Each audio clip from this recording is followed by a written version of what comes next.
Karibu sana mpenzi mtazamaji wa kipindi cha My Story His Glory. Asante kwa kuendelea kutegea hiki kipindi. Natumai kwamba kipindi hiki kinaendelea kubariki. Mimi Neri Princess na leo katika studio yetu tuko na mgeni ambaye kuna story ambayo ukisikiza utasema nyewe kuna Mungu. Ukisikiza hii story utasema kwamba Mungu mwenyewe anatoa watu mbali. Na ukisoma katika kitabu cha Exodus chapter 14, ni story ya Wanaisraeli wakati ambapo Mungu aliweza kuwavusha katika ile Red Sea.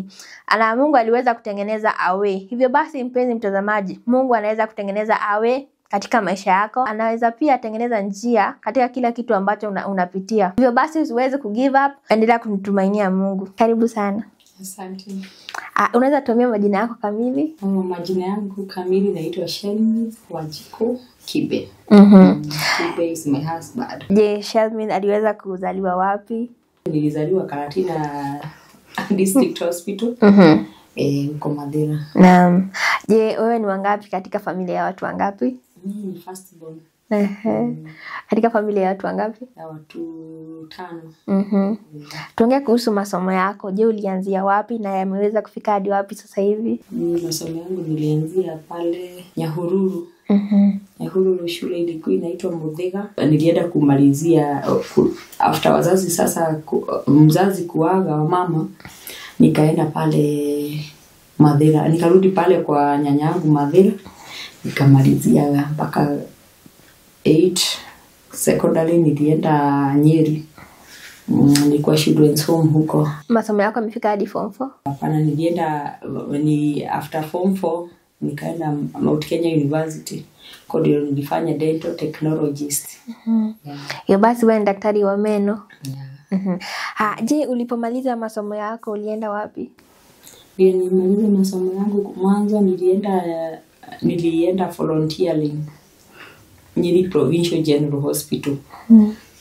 After sasa kukaa for 1 year ndivyo niliweza kukuja mahali hapa Kagema. Nikaanzia private practice mpaka wa leo. Naam. Tuambie kidogo kuhusu malezi yako. Je, malezi yako yamekuwa vipi? Nimekuwa na changamoto mingi sana. Hasa vile wakati mamangu alikufa. Unaelewa kukaa kwa watu wengine mahali na si wazazi wako, lakini God is gracious. Tuambie kabla mama yako hajaweza kufa, je, maisha ilikuwa vipi? Maisha ilikuwa mzuri sana sababu hata kwa shule nilikuwa naona kwa line mzima unapata ni mimi tu niko na viatu. So yani my mom was very hard working. So hakuna kitu tulikuwa tunakosa. Hata kwetu ndio tulikuwa wa kwanza in the whole village kujenga nyumba ya bao. Tulikuwa wa kwanza kununua TV. Watu wangekuja kuwatch wrestling kwetu. Upate kwetu kulikuwa unapata kuna viti za kukalia sofa set.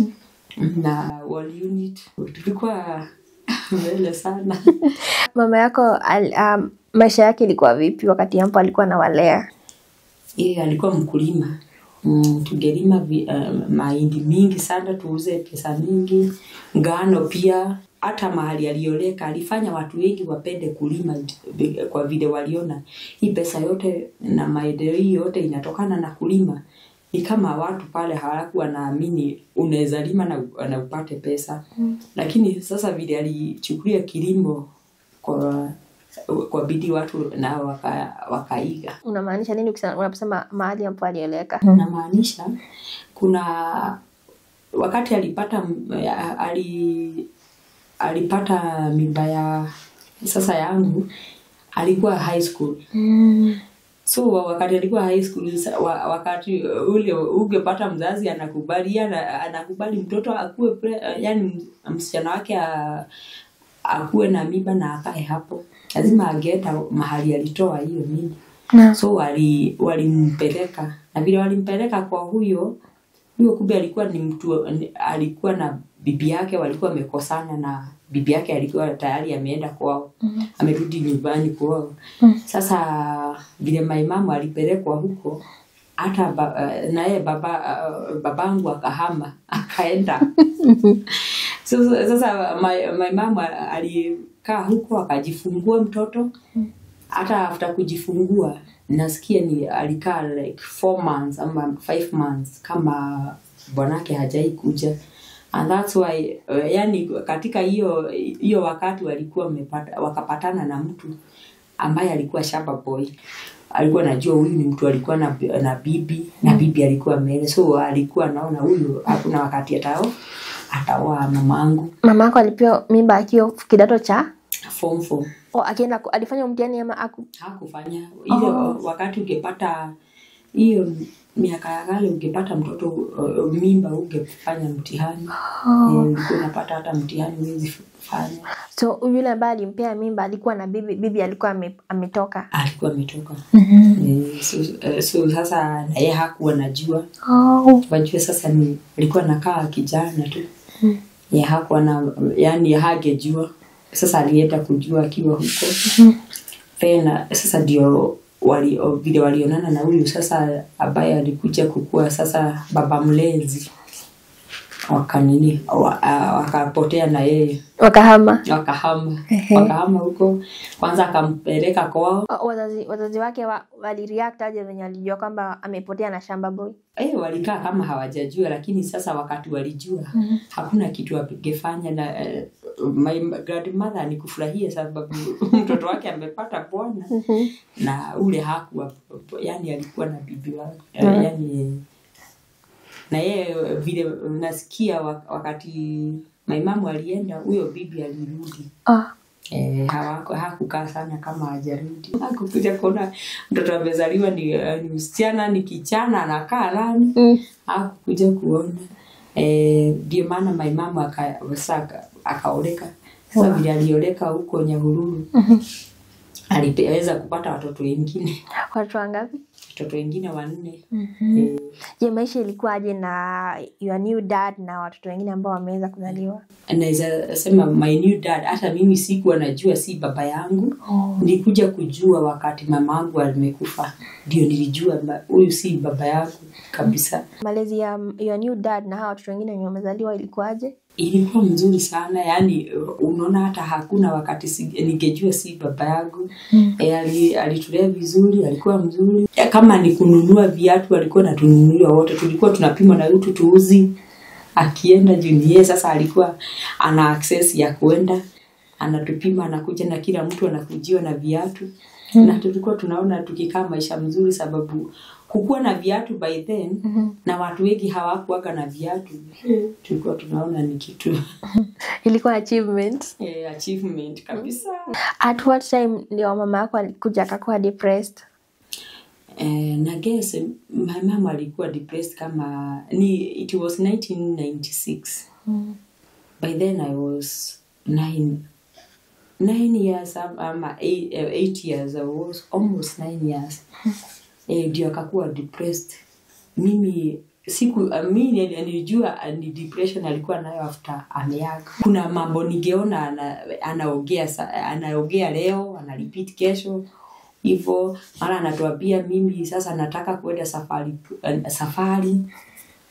Na hii safari nitaenda na watoto wenye majina yao ni ya kwetu.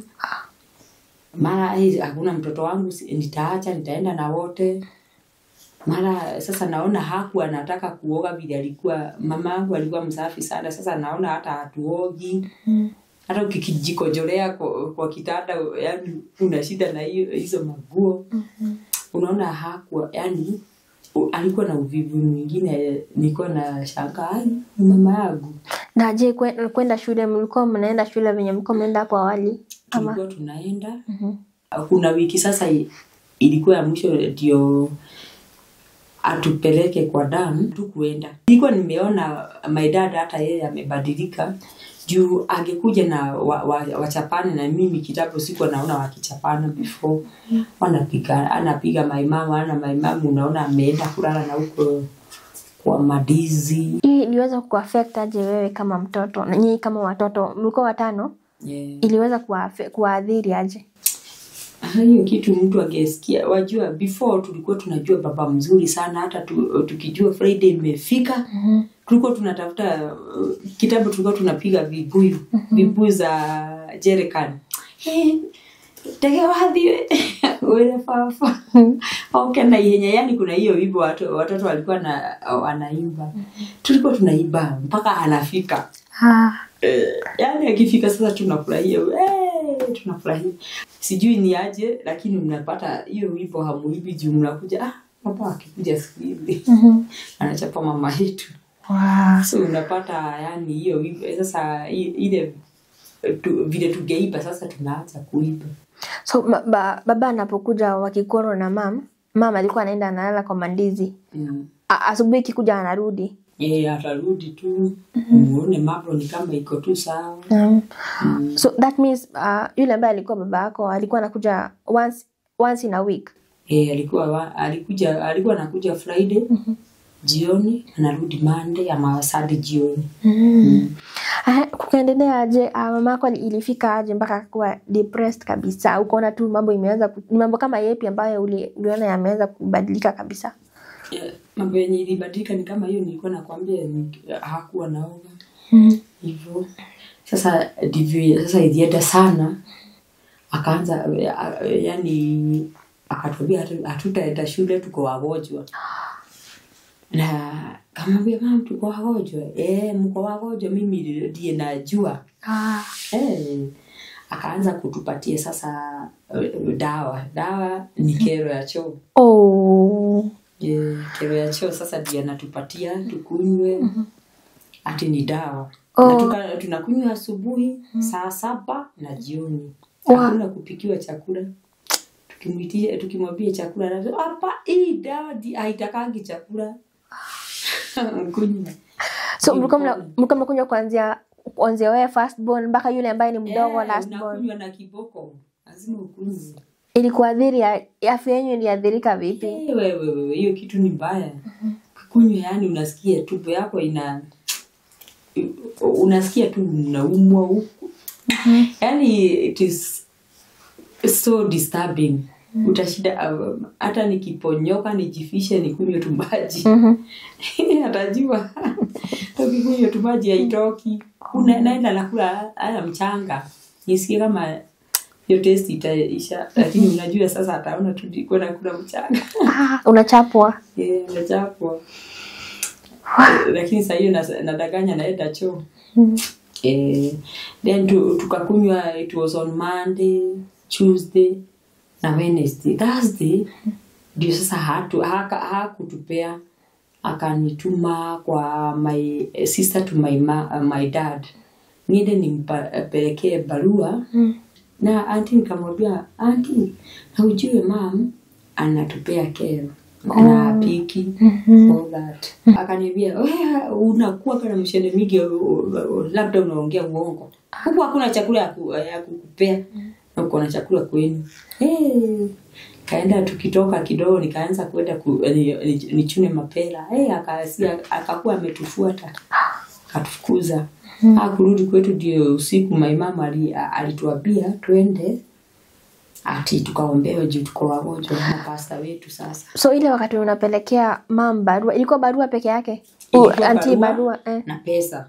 Akaniambia aenda apatia umwambie atapatia baba yenu. So uliporudi mkapeleka barua mkafukuzwa mkarudi kwenyu? Tukarudi kwetu na mama akaniuliza umempatia amesema nini? Amesema ni sawa. Monday mjakula. Tuesday mjakula. Na Wednesday? Hata Wednesday hatukula. So kile ambacho alikuwa anapea chacho ni breakfast, lunch, supper. Tulikuwa tunakunywa kero asubuhi saa 7 na jioni si dawa. Wow.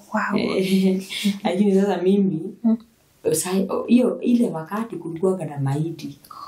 Mahindi ilikuwa kwa nini kwa shamba. So mimi ningepotea ni chune mahindi nikule ikiwa bichi. Nakula ikiwa bichi napatia hata watoto. Sasa tumeenda kwanza wakati tulipeleka barua. Niwaambia sasa itabidi tukule hizi. Tunakula. Tunatafuta sasa ile iko na maziwa. Nakula kabisa. Na hata tukiwa huko tunapotea kidogo mama alikuwa hizo siku alikuwa naomba tu. alikuwa nakaa ni kuomba hizo siku 3. Unajua sasa akiomba amefunga macho kabisa. Tunapotea pole tunaenda maybe tunaiba maiti tunakula haraka tunarudi tunapata bado hajamaliza maombi. So ndio sisi usiku tukafunga safari, ilikuwa kitu 2:30 usiku. Usiku. Hamkuweza kumuuliza nyinyi ni wagonjwa wapi? Mamako akikwambia umegojeka, wewe unajua umegojeka. Na tena unaona haufeel vizuri, hata sauti haitoki vizuri by then ndio kukunywa hii kero. Mpenzi mtazamaji, asante kwa kuendelea kusalia nasi. Usiweze kubanduka, tutakaporudi ataweza kutuambia je, waliweza kwenda kuombewa na pasta ama nini kiliweza kufanyika. Usibanduke.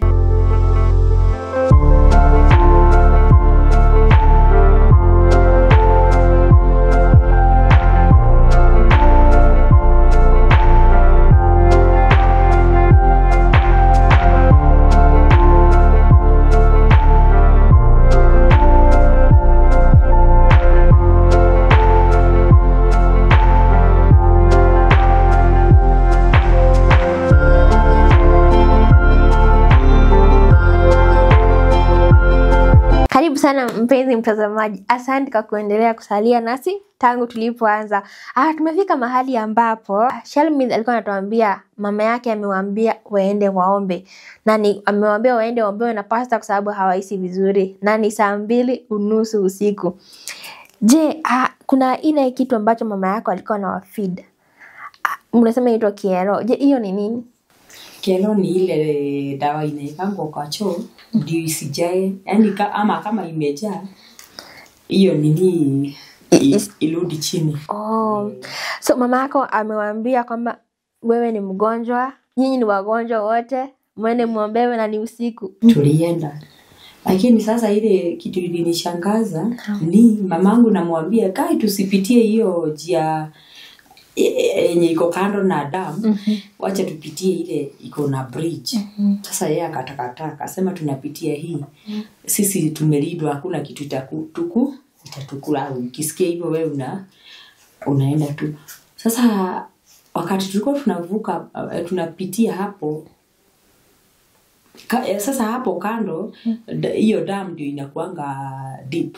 Akatuambia tusimame hapa kwanza tuombe, ndio maombi yenye ikishikana na yenye tutaenda kuombea huko, tutaenda kama tumepona kabisa.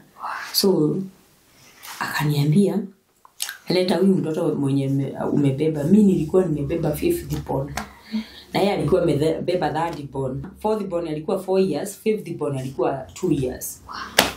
Sasa akatuambia tuombe, akatupanga wawili. Sasa sisi tulikuwa tunajua kama ni kuomba ni kufunga macho kabisa. So tukafunga macho tukaanza kuomba. Mimi yani within no time najisikia niko kwa mto tano. Wait, aliwapanga wawili. Sasa mimi nimepangwa hapa. Kuna second born hapa. 4th born alikuwa ni 3rd born na 4th born. So 3rd born ndiye alikuwa mbele yangu. Na mko kando ya mto. Mko kando ya mto. Naam. Sasa tukiomba nilijisikia kwa mto. Mimi sasa yani sikufikiria my mama anaweza kuwa ametumisha kwa mto. Nisikia hiyo wakati kulikuwa na hii mambo ya pastors walikuwa naombea watu wanaanguka. Mimi nilikuwa nafikiria mamangu amepata hizo powers za kuombea watu wanaanguka.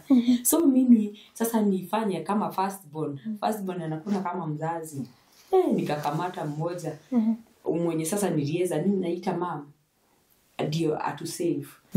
Nikashika akatuachanisha. Venye alituachanisha nikajua kumbe ni mama yangu anaturusha.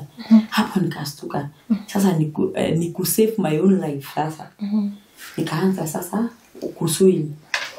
Mimi nasemanga yani kama siku napotea shule sababu before nilikuwa napotea shule sana. Mwalimu alikuwa ananichapa sana wa shule. Lakini na mimi pia nilikuwa mbaya juu nilikuwa nakula nyanya ile soko ilikuwa tunaweka hapo nyuma ya class soko, matunda hizo zote nilikuwa nagojea watu waende home, naenda nachukua zote. Sasa ikijulikana ni mimi nilikuwa na chapo sana. So sigeenda shule, nilikuwa napotea most of the time. Hata mamangu akinipeleka shule, akitoroka tu, wajua hata nifikisha kwa class, nitatafuta misi ya kupotea niende. Tuko tunashida kwa msitu, kwa desert. Yani tulikuwa tunatafuta sugura, tunachoma, tunakula, tunaswim, na hakukuwa kunakosa maboys wengine na watu wenye walikuwa wanachunga mbuzi. Mkipotea kwa shule ukajifunza kuswim? Hapo ndio nilijifunza kuswim. So wakati nilirushwa, nasemaka hiyo kitu ilinisaidia sababu wakati nilirushwa sikupata ile sasa stress kubwa. Wajua kama hujaingia kwa maji utapata stress. Sikupata stress kubwa, na hiyo mimi naona kama bado ilinisaidia, hata kama hapo ni Mungu, sababu hiyo damu hatukuwa tunataka hata kuikaribia, tulikuwa tunaiogopa sana. Though by the grace of God sijui Mungu yani nikaweza kutoka, lakini kwa huko ndani ya maji nisikia mamangu yani before sasa arushe mtoto wetu akaniambia, wewe hata ukakosa kukufa hakuna mahali huwezi kaa. Wewe hakuna mahali huwezi survive. So after kusema hivyo ndio nilisikia amerusha sister sasa mwenye alikuwa mdogo, na kukaa kidogo hata hakumaliza 1 minute akajirusha na yeye. Vile aliongea haya maneno ndio alirusha mtoto wetu alafu akajirusha. So ukaswim kwa hiyo damu mpaka ukatokea huko nje? Nikatokeleza pande nyingine. Sasa vile nilitokelezea pande nyingine, aheri sasa kuenda kuambia watu vile kumeendelea. Na makiu sasa ile dawa ni kama ilikuwa funga koo. Imefunga koo. Mtu hapo anaweza kuongea. Sasa akaniambia ni nini unafanya huko usiku? Kamwambia mamangu ameturusha kwa mtu, hata mimi nimeokoa. Mamako amekurusha, umeenda maombi 8:30. Usharushwa kwa mto. Je, ulirudi kwa shosho saa ngapi hivi usiku? Ilikuwa kitu saa 3 hivi. Juu hata walikuwa wanasema ni saa 3. Sasa huyo si shosho yetu, sasa nimeiba. Ni kweli hata guza mimi nimejaa maji. Sasa vile waliguza wakasikia nimejaa maji, akaona na kweli huyu haezi danganya kitu kama hii sana. Akapiga duru. Sasa vile alipiga duru watu wakakuja, wakaenda kwa mto kumulika. Hakuna kitu walipata. Walitolewa siku ya 3. Brother yangu daktari alikuwa anasema hajamaliza 1 hour kabla kufe. Kwa hivyo kama wangemtoa mapema angeweza kumuokoa. Mimi ile kitu ilinistua ni ati shosho alilala akisema, akitaja my mom, anasema anataja hawa watoto wengine, anasema kama hawako hata mimi Mungu nichukue. Mimi sitaki kuishi. Na to make the matter worse, asubuhi alikuwa amekufa. Aliaga. Baada ya siku 3 ndio wakatolewa. Walipatikana wote? Walipatikana wote. Je, yule aunti yako ambaye ulipelekea barua na ukampelekea pesa, alifungua kuna wakati hapo alifungua akasoma nini kwa hapo ndani? Wakati wa mazishi nilisikia ati barua yenye shosho mamangu alikuwa ameandika, ati babangu asiulizwe about the death, na hakuwa na yani hakuna mahali ni kama mamangu alikuwa ameangalia kaona hii kitu ikifanyika babangu anaweza enda jela. So alikuwa ameandika barua vile babangu hatashikwa mtu yote. Lakini ukikaa sasa hivi wewe ukiwa mtu mzima ukikaa chini uangalie the situation, kama yule aunti yako angefungua hiyo barua, maisha yenu ingeweza kuokolewa? Kuna jiuliza mbona hakushughulika. Lakini sasa hiyo maswali unaachia Mungu na inatokea tu. Yule ambaye alikuwa baba yako alireact vipi aliposikia kwamba watoto wote na mke wake ameweza kuoga? Hapo ndio nilikuja kujua mimi si mtoto wake, ndio alikuwa nikasikia. Yani mamangu anaitwa Joki. Yani Joki ameua watoto wangu wote. Hakuna hata mmoja amebakisha. hata huyu wake nitaua. Sasa nilikuwa kwa magazeti zote. Hiyo ni kesi ilikuwa hakukuwa kumepatikana kesi nyingine there before ya mama kujirusha na watoto wake kwa ndani. Ama kujiua na watoto wake. Hakukuwa kumesikika story kama hiyo. Na mazishi yalipofanyika, maisha yako yaliweza kuchukua mkondo upi? Uliweza kukaa na nani? Nikaulizwa unataka kukaa wapi? Nikasema nataka kuenda na shosho. Waje sasa umesikia mtu amesema watoto hata huyu wake nitamuua alafu wako uache huko. Mimi sasa nikaenda na shosho. Ile maisha ambayo ulianza kwenda kuishi na shosho ilikuwa aje? Maisha ya kwenda kukaa na shosho hii haikuwa mzuri vile. Though ilikuwa mzuri kuliko sasa kukaa na your dad. Sasa ilikuwa mzuri. Nikapata yetu alikuwa mzuri sana. Lakini though sikukaa miaka mingi huko, nikaenda kwa sister yake sasa. Sister to my grandmother. Nikaenda kwake kukaa. Kwake ni Nyeri town. Sasa kukaa huko huko ni kuteseka kwa sababu 1 year kwanza nilikaa nikigojea kuingia grade 7. Nilikaa nikilea mtoto wake, mtoto wa now cousin to my mom. Mama ya mtoto alikuwa wapi ukilea huyu mtoto? Alikuwa naenda kazi anakuja. Sasa nikakaa huko 1 year. Nikalea mtoto. Now so grade 7 ya kwanza sikusoma. Yani 7 ya pili sasa ndio niliingia karibu katikati. Yani first time nikienda kuisha. So ukamaliza masomo yako hadi class 8? Nikamaliza masomo mpaka class 8 bila kulipa, alafu vile nilimaliza sikuwa na hope ati nitaenda high school, lakini nilikuwa na ndani yangu nilikuwa na kuna kitu ilikuwa inaniambia. Sasa hiyo nilikuwa nimeanza kujuana na Mungu. Yani wajua there before yes unajuana lakini like wewe kuopa si lazima. Lakini after sasa hapo nikaanza kuambia Mungu ulitoa my mom na alikuwa very potential. Alikuwa anatafuta pesa kabisa. Sikuwa nateseka, school fees ilikuwa inalipwa yote. Sasa mimi Mungu najua ile kitu najua ukitoa huyu unaweka replacement. Mimi sasa sijui ni aje, lakini mimi nitasoma nitaingia secondary. Na nakumbuka sasa after kumaliza class 8 niliajiriwa house girl. So mimi nilikujua huko kwenye nilikuwa nimeajiriwa. Na hapo ndio ulianza form 1 ukamaliza kwanza form 1 mpaka form 4. Wow, maisha ya children's home ilikuwa aje? Lada. Maisha ya children's home. Mimi nikikompea na kwenye nimepitia, huko nilikuwa naona ni lada. Wow, wale ambao waliweza kusomesha high school ndio walikusomesha pia Mount Kenya? Ndio walinipeleka mpaka after kumaliza high school nikapeleka Mount Kenya University. Wow. Amen. Ilikuwa inasponsor mpaka na wazungu. Sasa kuna mtu ambaye anakutazama saa hizi anapitia mambo ambayo maybe ulikuwa unapitia ama magumu hata zaidi, lakini wewe ukaendelea kupush on na ukaomba Mungu sana. Maybe uko na favorite verse ama uko na kitu yenye unaweza encourage nayo. Ukitazama hii kamera nataka uweze kumencourage.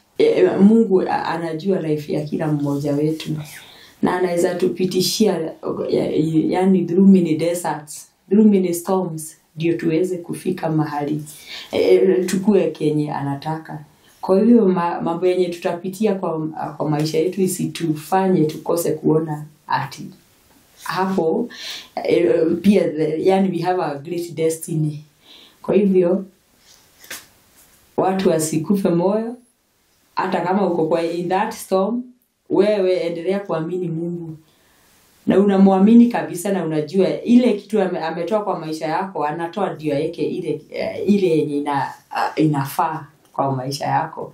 So usiku unaona ati yenye imetoka una shida kama umeangalia nyuma, unaangalia mbele sababu anatoa akijua kuna a good replacement now and forever. Mungu awabariki. Amen. Asante sana kwa kuweza kuja studio zetu. Ai, Mungu akubariki sana. Na akuendelea kukupa hiyo courage ya kuspeak out. Unajua una encourage watu. Sababu kenye umepitia, labda kuna mtu amepitia ka situation anasema, kumbe yule ni kali hivyo. Heri tu nikae tu hapa. Mpenzi mtazamaji, asante sana kwa kuendelea kusalia nasi tangu tulipoanzia. Ni matumaini yangu kwamba story ya Shelmith imeweza kubariki sana. Usiweze kubanduka kwa sababu tuko na programs nyingine nyingi ambazo tumeweza kukuandalia. Hadi wakati mwingine hapo tutaweza kuwa na kipindi cha My Story His Glory. Bye bye. Mimi ni Neri Princess.